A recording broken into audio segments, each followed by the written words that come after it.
Well, obviously next Friday on the 16th is Joris is Joris doesn't call him Doris Ponson. um, next Friday is Boris Johnson's own self-imposed deadline for these Brexit talks. Now he's personally hoping that there is going to be some massive breakthrough, um, obviously with the EU conference in and around those times. However, as we've been very clear before, not only this channel, but the EU itself has been very clear in putting forward its demands. You've also got some very clear, absolute outright things that make us look stupid at these moments in these negotiations, compared to currently at the moment with Japan, with their, quote, rollover deal, which is what it is. And it isn't any good in any way, shape, or form, because trust me, we're going to go. I've got a good article lined up for that. I'm going to go over it next week, hopefully. Is we've signed up to tougher state aid rules than what the EU want to put on us. So why on earth is that somehow fine, but it's not okay if we do it with the EU? And again, we are in this ridiculous situation where Boris Johnson is playing chicken, building into these ridiculous Brexiteer Eurosceptic myths that the EU is the master of the late minute deal. That's why he put his own self-imposed deadline on to try and make them do it. Now, of course, the EU is absolutely going to call his bluff on this. And that's exactly what we're going to talk on today, because there's this article from Bloomberg about it. So, EU ready to call Johnson's bluff, betting he won't quit talks. The European Union has no plans to offer concessions to Boris Johnson before next week's Brexit deadline, betting that the UK Prime Minister won't make good on the threat to walk away from trade negotiations if he doesn't get what he wants. The bloc is ready to let the UK talks drag on into November or even December, and even take a chance on Johnson pulling the plug on the deliberations rather than compromise on its red lines. According to a senior EU diplomat, the high-stakes strategy was confirmed by a second EU official, and the pound fell as much as 0.5% to $1.22917 and 0.4 against the euro. Johnson is already softening his demands, though, telling the EU last week that October the 15th, the first day of an EU summit, isn't the final date for concluding a deal, but rather the establishment that an agreement is possible. UK officials are nevertheless adamant that they see significant progress. Still, the EU is refusing to play ball and doesn't expect negotiations to have advanced significantly by then unless the Prime Minister personally intervenes, the diplomat said. The separate official said the bloc has no intention of negotiating to an artificial deadline. If Johnson is serious about his ultimatum and there isn't any progress in the next 2 weeks, he will tell the British people that the deal isn't possible, according to an official with knowledge of the government's position. And here we have this thing. If Johnson is willing to go back, if that happens and Johnson comes back to the people and says, I'm sorry, but a deal isn't possible, you said an entire election predicated on the fact that you had a deal, that it was oven ready and that it was very easy to do and simple to go. So what then happens? And it should be at this point put on the table that rejoining the EU should be a valid option at this point, or even taking the Norway option and staying in the single market, or even staying in the customs union. Either one of those three options will pretty much put to bed all this shenaniganry. But we are being led by what is essentially a cult of personality, all dedicated to the Brexit cult of just shoving the UK essentially over a cliff edge so that a very small number of people in the UK can profit big time. Because as we've said, one of the things we've said before, one of the things that us leaving the EU does is it might shrink the UK's pie that, these bigwigs have access to. But the thing is, when the pie shrinks, that means that they have a bigger piece. And we've already said, get used to next year the term disaster capitalism, because I guarantee you next year you're going to be hearing it quite a bit. So anyway, it continues. So missing the deadline would leave Johnson with a dilemma. Breaking off talks would set the UK on course to crash out of the EU on the single market on the 31st of December, leaving British businesses grappling with quotas and tariffs. But if he stays at the table, exposing his threats as bluster, he will be in a weakened position for the final stretch of the talks. While the EU has always said that it doesn't recognise the UK's 15th of October deadline, officials from both expect that the bloc will be willing to make an effort to find a breakthrough by then to at least keep negotiations on track. Now, there are still, however, huge divisions around the negotiating table, notably on access to the UK's fishing waters and restrictions to Britain's state aid regime. And although officials on both sides are cautiously optimistic that they can be bridged, it's by no means certain.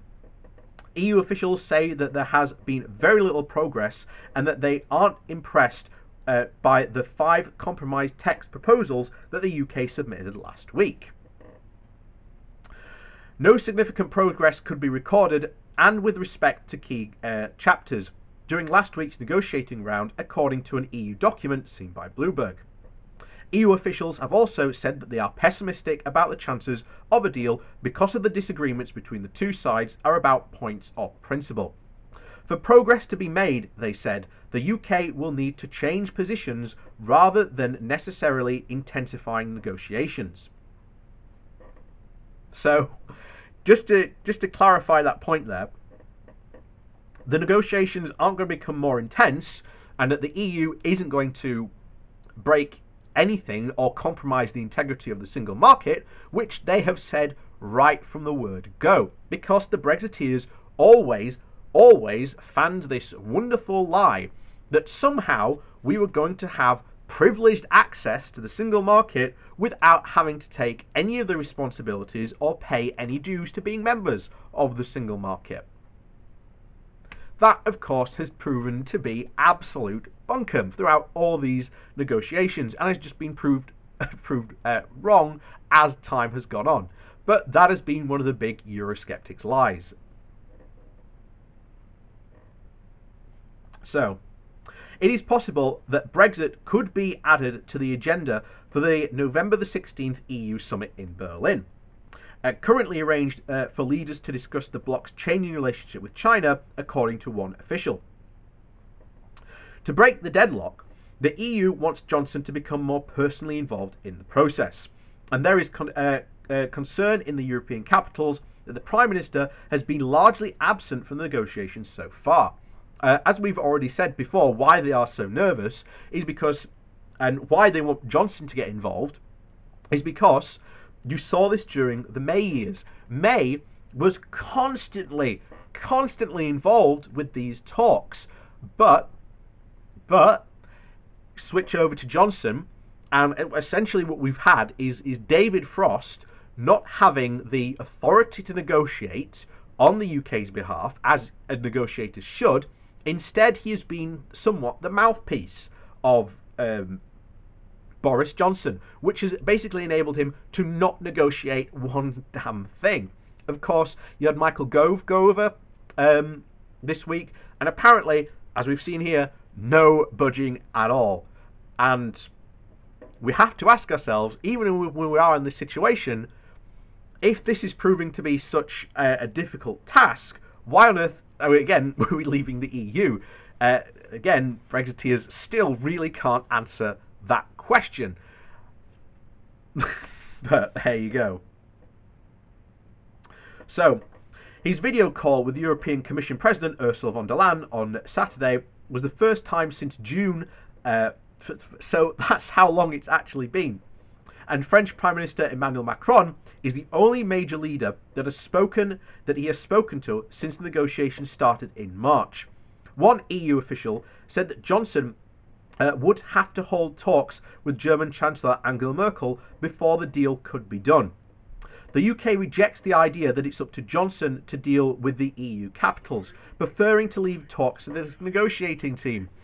But we've known and we've already seen just Frost doesn't have the negotiating chops or even the authority to be able to do this. He has been said before, all he does is goes there and he's basically just a mouthpiece in these negotiations. And this is why we reported just a few weeks back that the EU negotiators basically said that it's like talking to a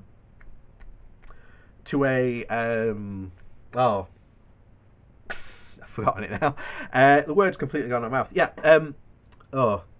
Fanatic, that's it. It was like talking to a fanatic fundamentalist who, no matter what, just basically won't take any position changes.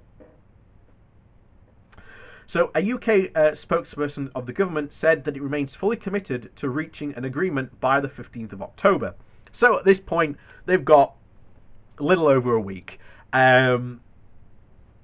Johnson is going to have to climb down dramatically. And trust me, I think he's going to absolutely climb down. There is absolutely no way Johnson does not want some form of deal. If he walks away, he, first of all, would be absolutely foolish to have given the UK's current position and the state of our economy at the moment. He will just... Basically, he might as well just light the UK on fire, then roll it over a cliff. That is basically what he's going to do. But that's the situation we are in. Once again, Brexiteers promising that this was all going to be easy, that, you know, they needed us more than we needed them. Turns out, not true. But here we are, just again and again and again. And as I've said to a lot of people before on this topic, even though we are, 4, almost 5 years out of the referendum, nothing has actually changed. We are still having the same conversation we were having 4 years ago. And it's unbelievable. It's absolutely unbelievable. For example, one of the big things, the fish. This was typical of what Theresa May was constantly trying to do during her negotiations. Let's discuss a couple of things and then kick the rest further down the road, and we'll discuss those later. However, the EU said, no, we're going to discuss these things first before we move on to anything else. Nothing has changed since Theresa May has been saying that, and it's just like, But there you go. And, you know, the other thing as well is that if Johnson doesn't, as we said earlier in the video, he spent an entire election saying that he would get a deal and that he had a deal pretty much ready to go. He is absolutely going to get roasted in Parliament. Not only that, but the areas who most voted for Brexit, mainly the North and the Midlands, where the highest percentages were, are going to be disproportionately affected, not only by just a normal Brexit, but even more so by a hard Brexit. So all those new Northern Conservative MPs are absolutely going to be ripped to shreds come the next election. So, with that said, thank you for watching, and we'll see you all next time.